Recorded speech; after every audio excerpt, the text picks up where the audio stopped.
સન્માન સમારોહનું આયોજન કરવામાં આવ્યું। ગતરોજ મુન્દ્રા ખાતે આયોજિત સન્માન સમારોહ ખૂબ જ ભવ્ય અને ઐતિહાસિક રીતે સંપન્ન થયો।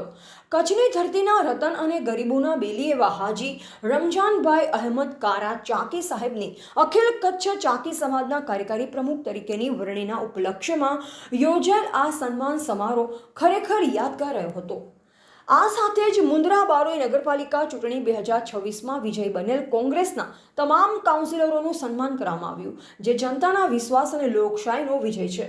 આ ભવ્ય આયોજનને સફળ બનાવવા બદલ તમામ શુભેચ્છકો, કાર્યકર્તાઓ અને ઉપસ્થિત રહેલ સૌ ભાઈઓનો હૃદયપૂર્વક આભાર માન્યો હતો।